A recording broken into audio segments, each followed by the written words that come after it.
Hey, this is Kyle Crawford from Strong Dads. Strong Dads podcast would love to thank the Crimers Beer House for coming alongside of us. The Crimers Beer House was started in 1982 by the Crimer family, and since that time, they have definitely become a Cincinnati favorite. So if you're looking for an incredible meal in an incredible setting, definitely go down to Route 128 and check out the Crimers Beer House. Welcome to Strong Dads. Hey, this is Merrill Hutchinson being joined by the recovered, the stronger than ever, the man of the hour, Kyle Crawford. Kyle, welcome back to the studio. Thanks for having me. COVID-free. It's the way to be. I think that's my motto for the day. Yeah, give me the gist here. I mean, you guys were shut down, quarantine. Was anybody really sick, or how'd that all roll with your family? It's been difficult because I don't want to downplay COVID because it's out there, right? It's really affecting people. No, we know people who have lost their life over it. So, but for me and my household, it was a free vacation. We'll just say that. So it was a vacation, but that means everybody was quarantined. Is that what you're saying? Well, So Jenny, being the rule-abiding person that she is, told the school that I tested positive. So I went to work. At least somebody's truthful in the house. I know. So the girls had to stay home for 5 days, and we had to do the virtual school thing, which is not ever fun. Ever fun. No. And the girls get behind the screen. That's where they're doing everything virtually, and they're they get done with their schoolwork, and they have like different games they can go play. That are approved from the school. So they kind of liked it, I think. I mean, they definitely wanted to go back to school for sure. So and now they're back in school. So they went back on Friday of last week. So yeah. And Jenny was able to go to work. They have to wear the mask the whole time being in the hospital. Oh, yeah. So, yeah. But for me, I was off for 2 days from work, so which is 48 hours for me. So that it was a week. I had to be off for a week, and as long as I didn't have any symptoms, I was able to go back to work. So I went back on Monday. Yeah. So I was off from Tuesday to Monday. Yeah. Well, it's a little different, too. When you're off, you say, you had this vacation. But, it's one thing if you're in the summer and there's nice and you can do things. But, man, you get a few rainy days and the kids are all trapped inside. That did not go well at our house at all. I tried to check off the honey-do list. That's what I did. Yeah. Everybody gets a little short with each other. That they do. Yeah. Yep. So... Well, before we go, Linda, thanks so much for taking my spot. I want to give Linda a shout out. If you didn't watch last week's show, Linda sat here and filled these shoes. Did I tell you? Amazing. She and I got into an argument over that show. Oh, no.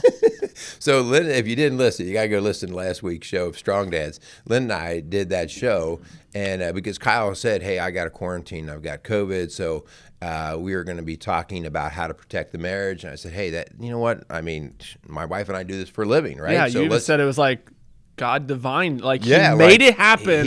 He made me sick. Yeah, exactly. Thank you, Lord. Nice. And so we brought Linda in, and Linda and I have found this on more than one occasion. If we don't do a good job of kind of briefing beforehand, our brains go in different directions, and it's kind of like I said left, you said right, and we got 3/4 way through that show, and all of a sudden we kind of split in our head. And I'm looking at her like, where are you going with this? That's not what I had put together. And you can check out that show. There's kind of a hard edit at about 25 minutes where like we had to hit the break button and go, okay, wait, where are we going here? Where are we going? So welcome back, Kyle. I don't think you and I have ever had to do that. We just put like a general script together. We just go with it, right? We just go with it. We just flow, yeah.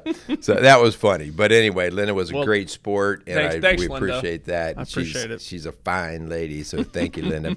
All right, so this is our protection series here. We're wrapping up this week, but it actually, how this dovetails together is pretty amazing because our topic today is going to be talking about the protection of your health, but more specifically, I want to go down the road of protecting and understanding your mental health. Yep. Both Linda and I, but in particular, I have been, since the start of the year, okay, so here we are at the very end of January right now, since the start of the year, I have been just flooded with issues of mental illness walking in my office. Yep. Okay. Anxiety and depression are definitely the highest among those, but there's other things that come with it, with addiction and stuff like that. And I don't call that coincidental. Like, okay, there's stuff going on here. And I'm not talking about guys that you would think are wimpy or anything like that. I'm talking about men who are picking it up and putting it down every day. They're Sure. trying to get it done, and now they're sidelined. Yep. And their family's not working. They're not working well. So I just feel like because of what I do for a living, on my personal experience with it, we really owe a time here of having this conversation. Yep. So we're going to go down the road of mental health today. And I, for you guys, don't tune us out here, because I think, honestly, this topic of mental health and addressing them, taking on head on, is something that men for a long time have not done very well. Yeah. I feel like, sometimes we do get caught up in the mindset that it's just I don't want to come across as a big sissy that I'm dealing with things Right. in my head, right? So I think a lot of times guys try and, myself included, sometimes it's just like, I'm fine. I'll deal with this myself, right? And we don't seek out actual people who can really walk us through these things, and we don't think other guys are dealing with the same issues we are. So a lot of Right. times guys try and just take it on by themselves, and I think it's good to address and talk about that. There are the vast majority of guys are dealing with some sort of type of anxiety, some type of mental health issues that need to be addressed. And I think hopefully this show brings to light some of that stuff. Yeah. We're going to get into all of that kind of stuff, because I think there's a reason why men don't take it on. They don't want to deal with it, or they ignore it, or they avoid it. And I think there's a big reason for that. And so we're going to try to get into that, maybe, and try to break it down a little bit to understand, like, well, why do men do that? Sure. And so anyway, let's thank our sponsors, and then let's get into this topic. Love it. Strong Dads, we'd like to thank the Kramer's Beer House for coming alongside of us, located on Route 128. Go down there, let Mark know that we sent you down there. Check them out. Awesome meal, incredible setting.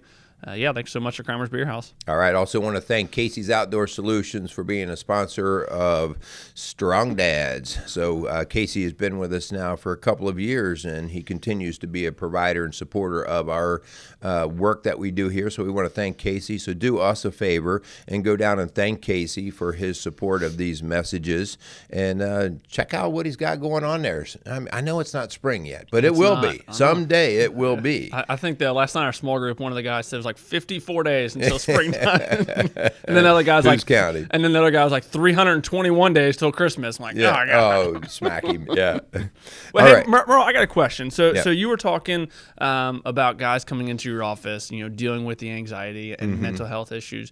You were saying that right now you're almost being flooded with them, right? Similar to what I was saying before, that seems like guys are kind of, have for the longest time have tried to take it on themselves. Is this a new thing that you're seeing, a large number of guys, or is this something that just coincidentally right now is kind of sprinkled in there? So I do think what's happening, I don't think COVID is causing this, but here's how we hear about COVID in our office, okay? So, my marriage stinks, my job stinks, the kids are not behaving well, whatever, okay? And then there's COVID too. So in other words, we stack up stresses in life. Sure. And as long as I can juggle and keep things in the air, I find a way to kind of manage, all right? But when I've got some saturation point with the number of balls that I'm juggling, eventually things start to drop. And COVID is another significant ball that has been put in the juggle mix, okay? And I think that's what's bringing now, okay, it's finally the straw that breaks the camel's back. It's finally the guy is just, it's revealing more. Sure. Okay, that the guys break and stuff, or they're not where they want to be. Kyle, I think a big thing too, you and I were talking a little bit before we came on air, is how men self-monitor. I'll say, generally speaking, how men self-monitor, maybe more so than maybe women or even kids. Men do not always self-monitor well. meaning if something's not quite right, like they're not quite feeling right or their energy's not quite right, they dismiss it. Or like, well, this too shall pass. Well, it's just a bad day. Well, and part of that's valuable, right? Like sometimes you just are in a bad day and you just have to compartmentalize and you have to go on. Sure. But if I don't revisit it and it keeps coming up, then it starts to grow. Yeah. Okay. And I'm not able to say like, man, I'm just not thinking right, or I'm anxious, or I don't have any energy. And I start to live that kind of lifestyle. Now, if I keep denying it, here's where this comes into play. This is why we're doing this show. This is about your family, right? If you don't want it to be about you, okay, I get it. But this is about your family. As strong dads here, we are called to protect our family and our marriage, our wife, our kids. And so the thing that I have to help with, I almost always have the wife come in with my guys who are dealing with these issues, because these guys are kind of like, really, they diminish it, they dismiss it, and I have to have a reflection from her to help. She can monitor him better. Well, he used to be like this, but now in the last 8 months, he's been like this. She can help monitor. And so I think there are many of us men that don't do a good job of self-monitoring for whatever reason. Like, I don't want to be exposed. It's a sign of weakness, whatever it is, but we push it aside. Does that, so in the fire world, all right, as a fireman, and I look at your class of guys as, hey, they're out getting it done. They're the rough guys, right? What do you see with the men you work with? Yeah, similar to exactly what you were talking about, that men are called to protect, right? And we're calling out, all men that we're here, we're trying to protect our family, right? And I think, in the first responder world, this is very, very evident that a lot of times guys get stuck in this protective mode, which is great because that's naturally what we're about. But the problem is we forget to protect ourselves, because it's very difficult to go out there. When your neighbor's house on fire and so is yours, and you go and try and put your neighbor's house out, well, maybe you should take care of your own house first, and then you can go protect, right? And so I think in the first responder world, because of just the very nature of the type of people that I work with that are in the world, I feel like we get stuck in this idea that we're there to help everyone else, and a lot of times we forget to help ourselves out. And this has been a big push. I know I've spoke about this before on the show. There's a big movement right now in the fire service dealing with the very issue of mental health in the fire service, and not necessarily to the extent or the degree of what military guys are dealing with PTSD, getting bullets shot at them, right? But we come in contact and we see the worst of the worst, right? We are getting called for gunshots, for traffic accidents, for kids that are dying, for people inside fires, that are burning alive, right? So we see the worst of the worst, and over a long period of time, a long time of getting exposed to things of that very nature, it wears and tears on you. So then, you start to try and suppress those, because I think naturally men want to try and, take care of it themselves, right? And so we just push those things down. And the problem is when we do that, we don't address that, and we don't have the ability to do a little bit of self-awareness and realize that it is truly affecting me. Then that's where the protection of our family, that's where we fail miserably at. You and I have talked a lot about COVID, because working for a city municipality, you guys have to follow a lot of COVID protocols and stuff. And I mean, even though you can see, why some of those policies and stuff are in, I've always gotten the message from you that it's another added stress to everything you guys do. Everything you guys do now. So it's not only are we fighting the fire, but we're having to do all of these other protocols for COVID. And we're not even here to debate whether the protocols are right or wrong. That's not even our show, okay? Our deal here is like, it's another thing that we're trying to figure out and deal with, right? So, well, I mean, with that, I mean, and I know that where I work, I mean, in the fire service world is no different than most other industries, whether it's the teachers, whatever industry you currently put yourself in. Man, right now, there's people that are off sick or calling off like crazy, right? I mean, I think we at one time, we're talking 12, 13, 14, 15 guys a day, and we have a 61-man roster for every day. So we're talking a large number of guys that are sick right now. And again, it's going to be no different to where you work at. So the added stress of having to work overtime, being away from your family. We have seen that like crazy. Yeah, I mean, people, restaurants, exactly. hospitals, Yes. all police forces, all of them running short staff, compounding the stress of the people who are working. Yep. Yeah. It is exactly what you're talking about, because then your normal day-to-day stressors that you have, and then you add on top of that the trying to find childcare because you have to go work more hours, being away from your family for longer hours. My overtimes are an additional 12 hours, so I'm gone for 36 hours at a time. That's a long time to be away from my family. On top of the fact that when I'm at work, we're crazy, stupid busy, right? So then I'm away from my family for 36 hours, and I'm not in my house. All those added stressors that a large majority, the large reason is because of all the COVID stuff that's going on. Right.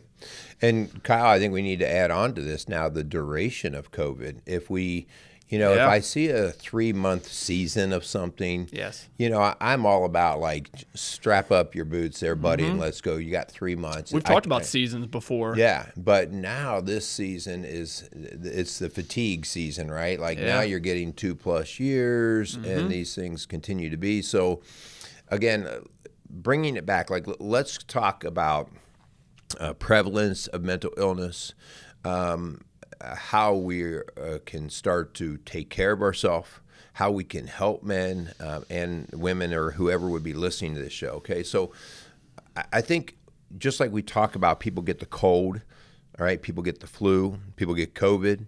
21% of our population at any one time is dealing with a level of mental illness. Okay, and this is pre-COVID numbers. Yeah, this is so 21%. Now, again, most of those are highly functional people still. That doesn't mean they don't have mental illness. Sure. I go to work with colds and stomach aches, so I can still be functional, but that doesn't mean I'm comfortable. It doesn't mean I'm at my best. Right. Right.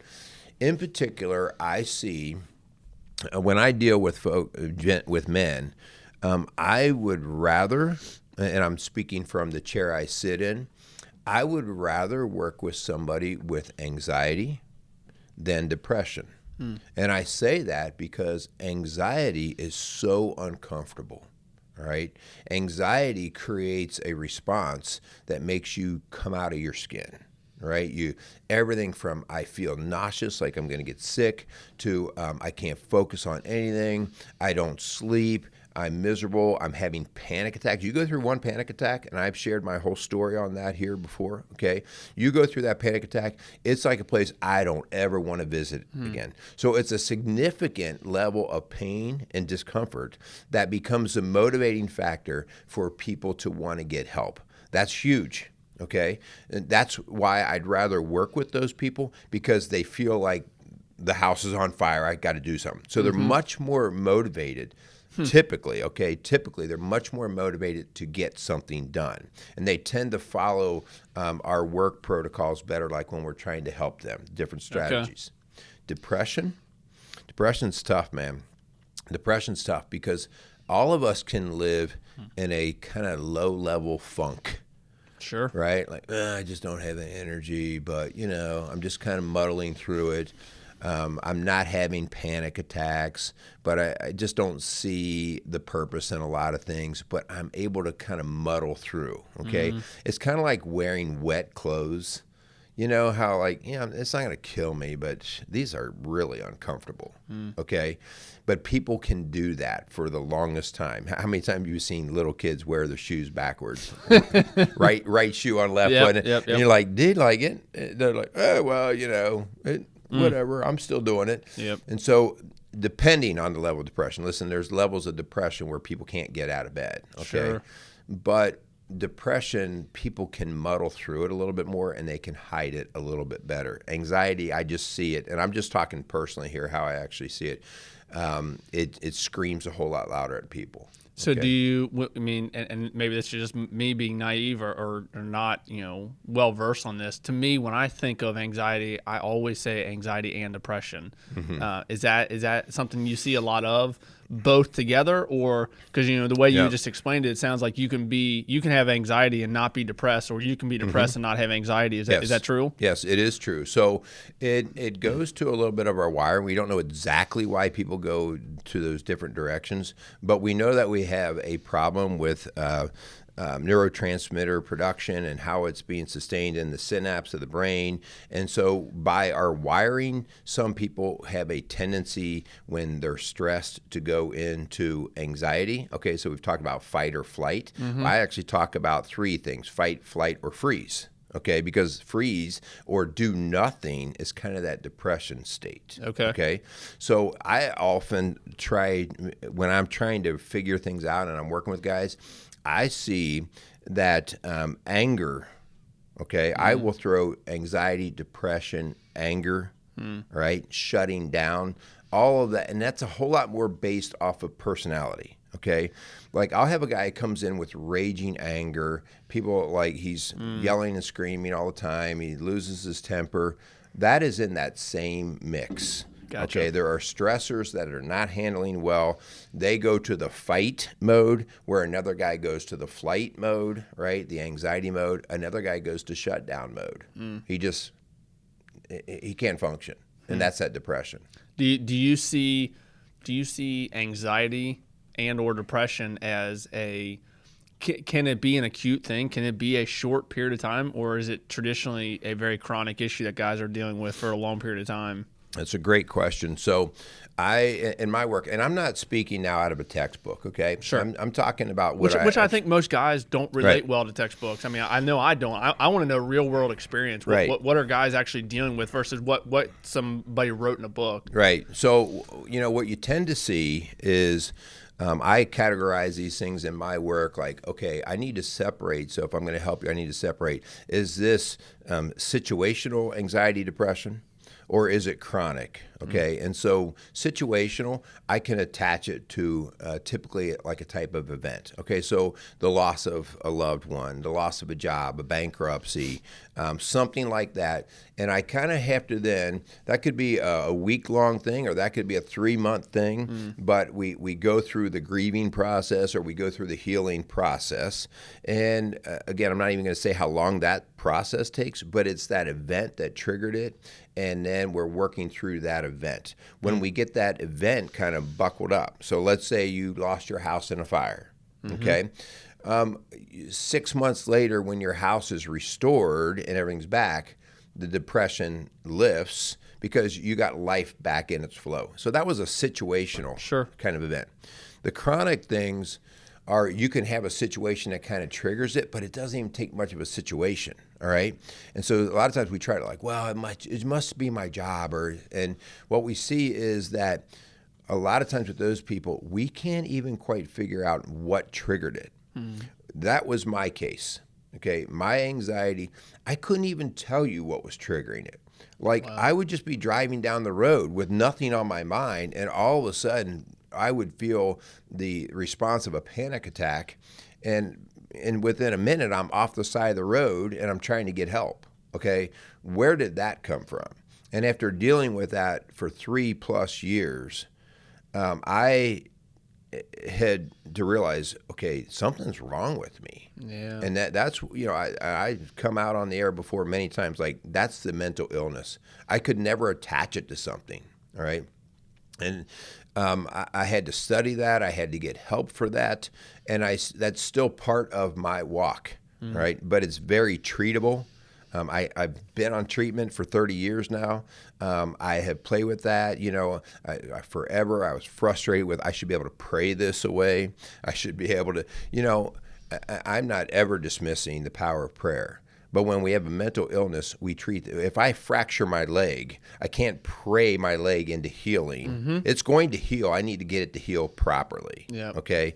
And so that was that whole process that I had to walk through. And that's, long answer to your question, but I have to help figure that out. Like, is this a situational thing where your history and your pattern has always been solid? You've never had problems with depression. You've never had anger issues, whatever. But right now you're in a bad season. Yeah. Okay, let's figure out that season and see what we need to tweak.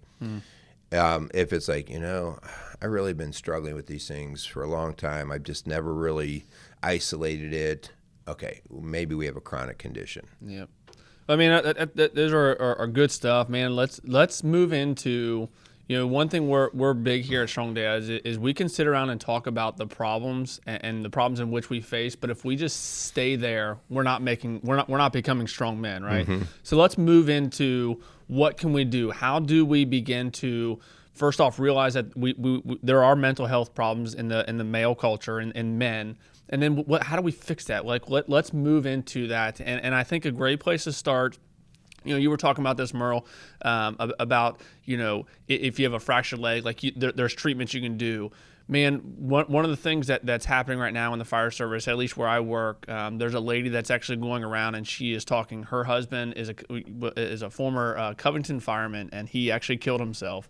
And she is making it her life's mission now to go around and speak to first responders and talking to them and bringing up this very idea of mental health. So I think it's the one thing that she said that kind of sticks in my mind. She says, in the fire service, if you were diagnosed with cancer, everybody around you, all the guys you work with, would be right there with you, right? Mm-hmm. They would be like, I'm all in. What do you need? What's your family need? What can I do for you? Can I pick you up to take you to treatment? So on and so forth. But when you move that into the mental health issues, a lot of times guys are much more standoff. Mm-hmm. And the crazy thing is I think a great place to start is to realize you're not alone, right? A lot of guys are dealing with this, and a lot of guys need to come alongside of you while you're dealing with this, because they may be dealing with the very same thing. So I think a great place to start is to realize that you're not alone in this, that a lot of guys are dealing with this. A lot of guys are having struggles. A lot of guys are dealing with anxiety, depression, as you're saying, seeing guys in your office. So I think a great place to start, but the problem is we can't stop there. We can't just say, we're all dealing with this, right? So we can just sit around and complain about it. No, the strength and the power in you're not alone is that other guys need to come along with you, and let's figure this out together. Right. So, let's walk through then and help guys start to see that, okay? I sometimes when you think about things I can fix, certain things, like if I can see the mechanics of something, right? Like I just showed you one of my projects, I'm building a wall. It doesn't mean it's easy, right? But I can see the mechanics of how to do something, and I can see the step by step, and I'm able to grab my hands and put them around that project. When I can't see the workings, the mechanics of something, it becomes confusing, and I would rather just stay away. That's what mental illness is.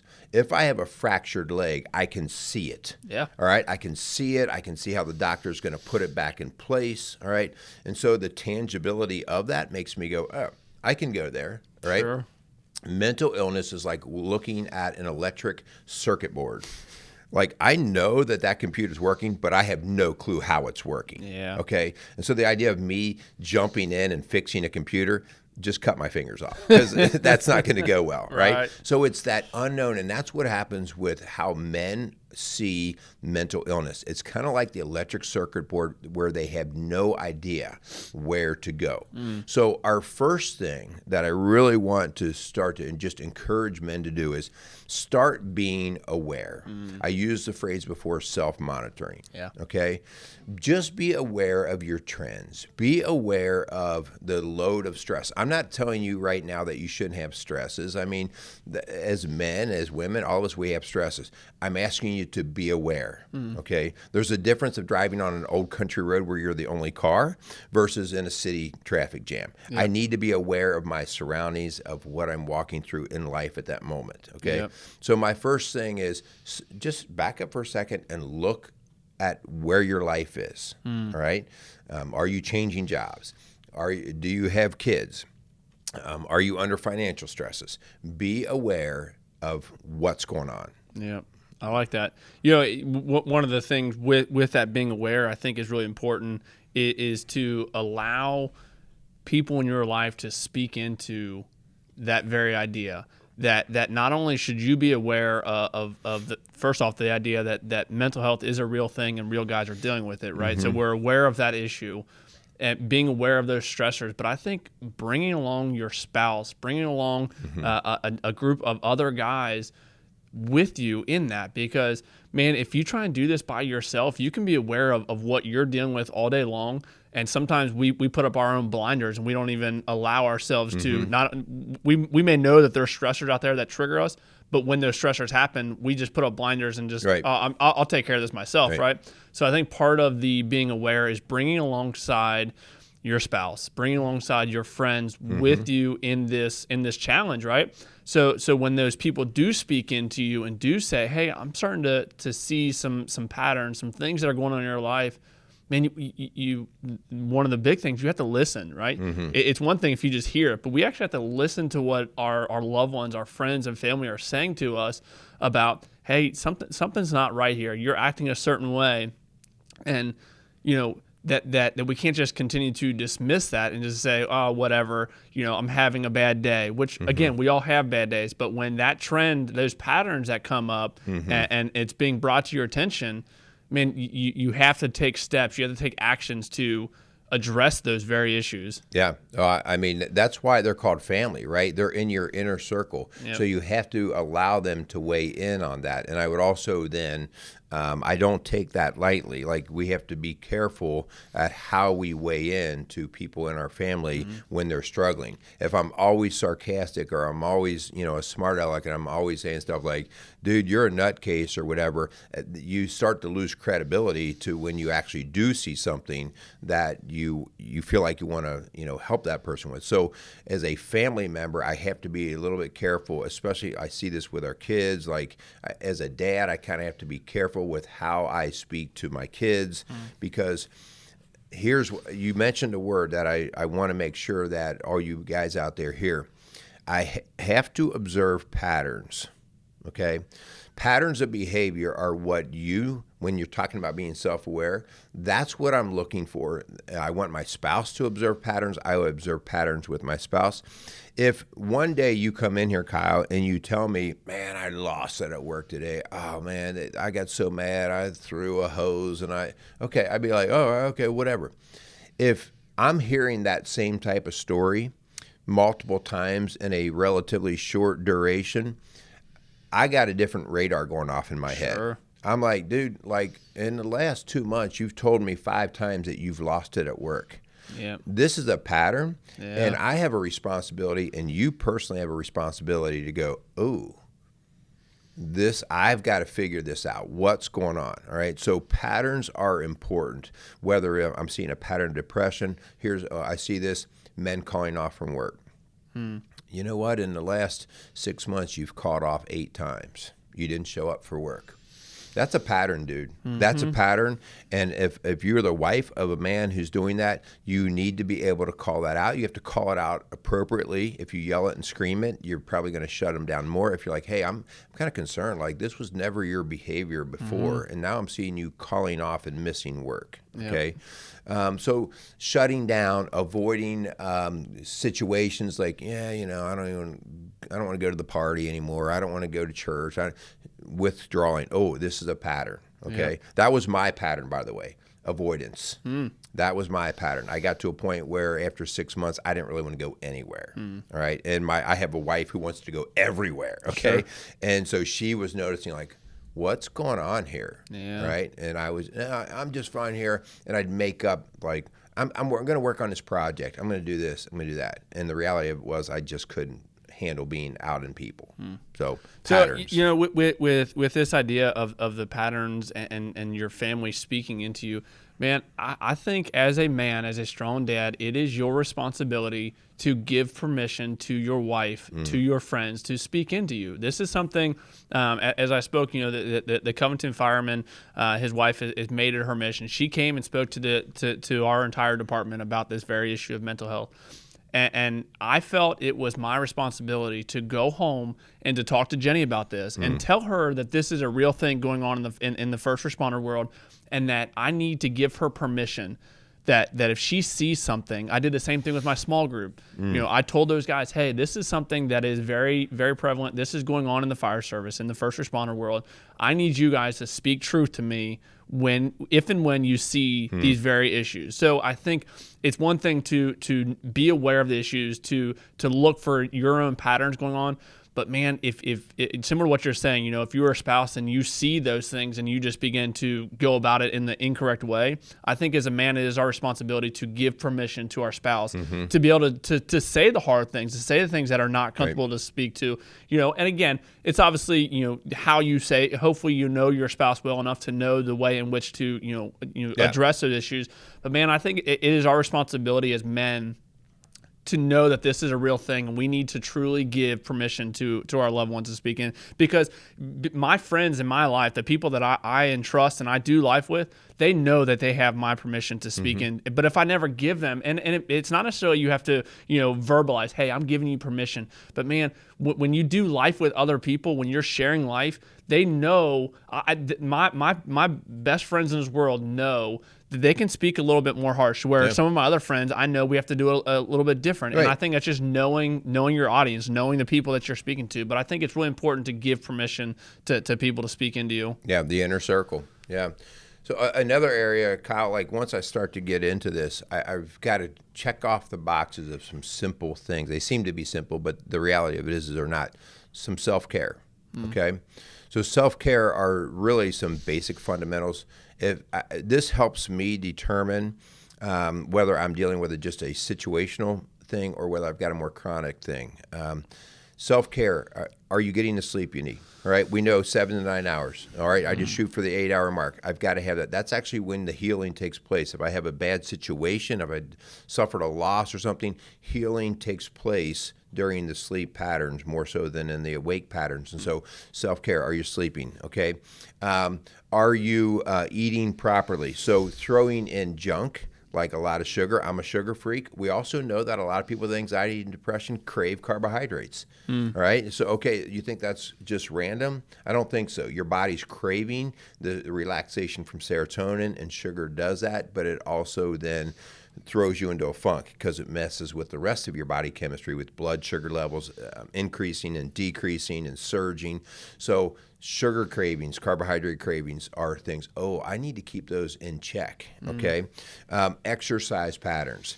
Exercise helps to rewrite the ship on body chemistry. So I've shared with many times, like if I'm in a funk, I need to just go for a workout, and it helps to reset myself, okay?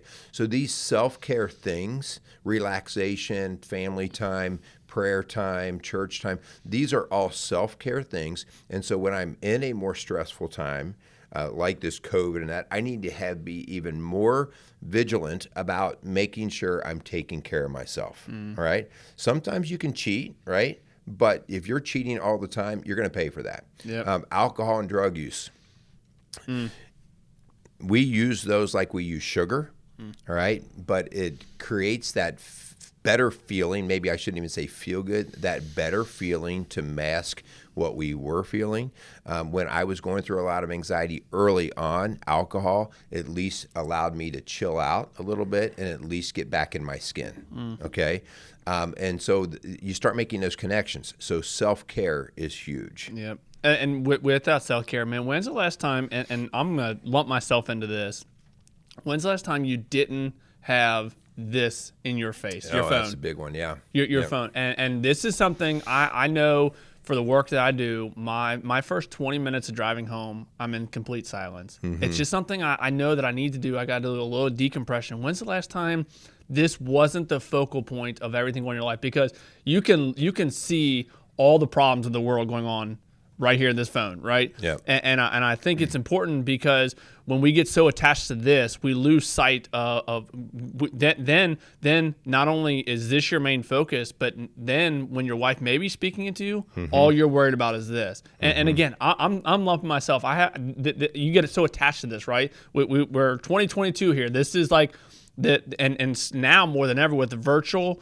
everyone's going virtual and doing the Zoom calls. Man, this generation that we are raising, our kids are going to be so attached to this thing as if they're not already, right? They're going to be so attached to the screens, and again, ourselves included. We're losing sight of those self-care, the things that we need to do that we can just watch a workout video, right? And think that's getting us there. We got the workout in. Yeah. and so I think just taking some time to get away from all the noise, everything that's going on in this world. There's so much distraction, so much noise that is out there that is right here at the at the end of your fingers. You can touch all the noise that you want right here. And I think one of those self-care, I think, is getting away from this, at least for a brief time every single day. Or putting boundaries on it, parameters of like, the time of day or only what I will use it for, those kind of things. It's such a great tool. So it's kind of like, okay, I get it. The idea of me saying those are going to go away is probably not going to happen.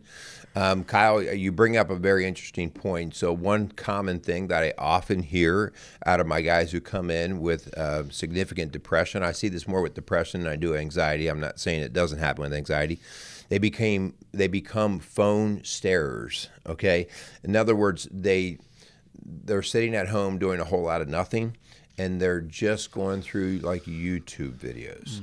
They're not even like hyper focused on it, but it's just enough to create a little bit of passive entertainment, and they can just get into a dead stare. And the next thing you know, they've dropped an hour and a half out of just doing stupid YouTube videos that really have no relevance to their life, but it pacified them. It allowed time to go. So anyway, that's a great point with the phone. Let's wrap up, okay? Yep. Here's the bottom line. You've gone through some of the different things that we've talked about, okay? Being aware, self-monitoring, taking care of yourself. Seeking help is what I want to encourage. I'm not even going to say exactly who the help needs to be. It could be your buddy, right? It could be your best friend. It could be your wife. The idea that you open the door up to somebody else to help them in, to help carry that load, is the first part of getting help. And so seeking help, listen, remember what our goal is? Our goal is to be a strong dad.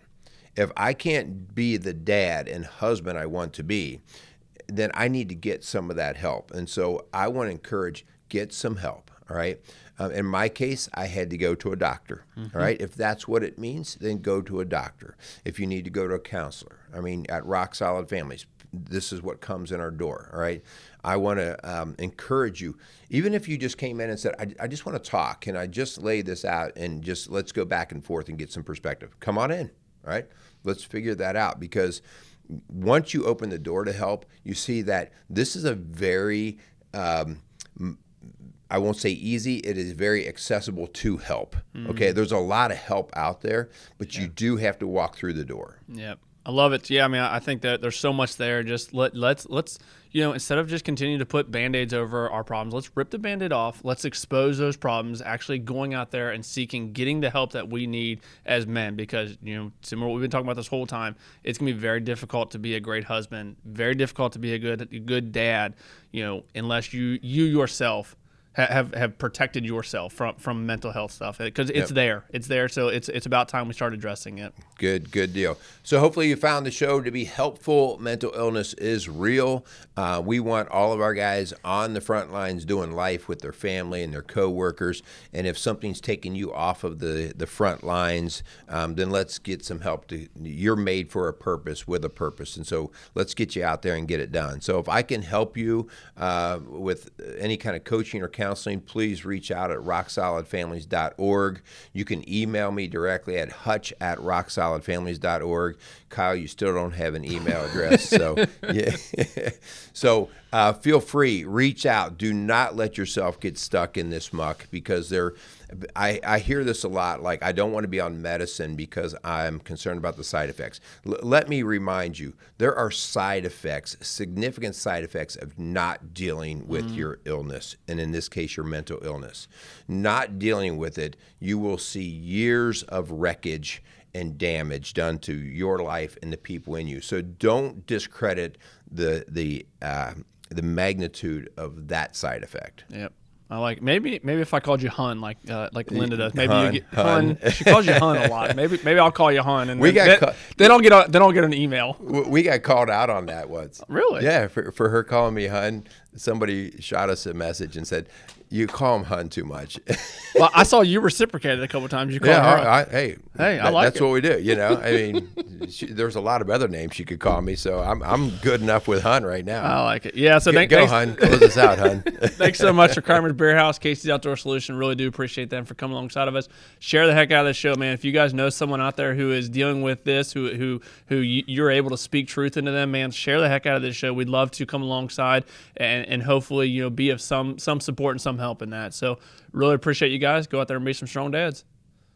Casey's is a premier garden center and gift shop located in Lawrenceburg, Indiana. Casey's offers a wide selection of plants, landscaping materials, home and garden decor, and gifts for every occasion. Casey's is committed to providing exceptional service, a unique shopping experience, and value to every customer. Stop in and see what makes Casey's so unique. Located at 21481 State Line Road, Lawrenceburg, Indiana, or call 812-537-3800. Let Casey's help you add beauty to your home.